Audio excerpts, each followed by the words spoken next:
রেস্টুরেন্টের নাম ছিল Jayalakshmi authentic south Indian cuisine. দেখো এই মেনু কার্ডের ওপরেই লেখা ছিল নামটা। তো তারপরে সবাইকে এখন মেনু কার্ড দিয়ে দিয়েছে। আর এই ব্যাপারটা আমাদের সবারই খুব ভালো লেগেছে যে এই রেস্টুরেন্টে দেখলাম সবাইকে একটা একটা করে মেনু কার্ড দিয়েছে ইন্ডিভিজুয়াল। তো আমরা তো ওই 7 জন মতন ছিলাম, সবাইকে দিয়েছে একটা করে মেনু কার্ড।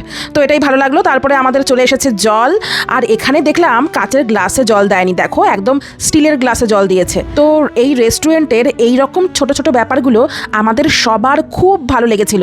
তাই জন্য আমরা ডিসাইড করছিলাম যে আমরা প্ল্যান করছিলাম আবার অন্য কোনো সময়ে সুযোগ হলে সবাই মিলে আবার এখানে আসব, কারণ এখানে আমাদের মতন বাঙালিদের মনের মতন রেস্টুরেন্ট পাওয়া খুবই দুষ্কর। তো এই একটা রেস্টুরেন্ট পাওয়া গেছে মনের মতো, সাউথ ইন্ডিয়ান রেস্টুরেন্ট হলেও খাবারগুলো খুবই ডিলিশিয়াস ছিল। আমরা তো এখানে অনেকজন ছিলাম, তাই লাঞ্চের মেনুগুলোও আলাদা আলাদা ছিল। প্রত্যেকের পছন্দ অনুযায়ী লাঞ্চের মেনু সিলেক্ট করেছে।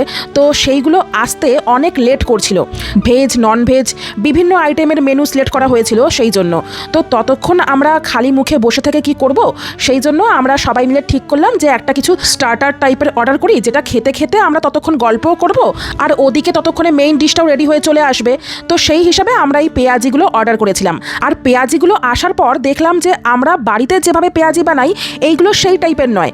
এইগুলো একদম ঝিরিঝিরি করে পেঁয়াজের টুকরোগুলো বেসন দিয়ে ভাজা। এইগুলো খুবই ক্রাঞ্চি আর বেশ মুচমুচে ছিল। আর সাউথের দিকে তো সব রান্নাতেই এইরকম কারি পাতা দিয়ে দেয়। কারি পাতার ফ্লেভারটা কিন্তু এই পেঁয়াজিতে পড়ে দারুণ টেস্ট লাগছিল। এইরকম টাইপের পেঁয়াজি আমি এই ফার্স্ট টাইমই খেলাম।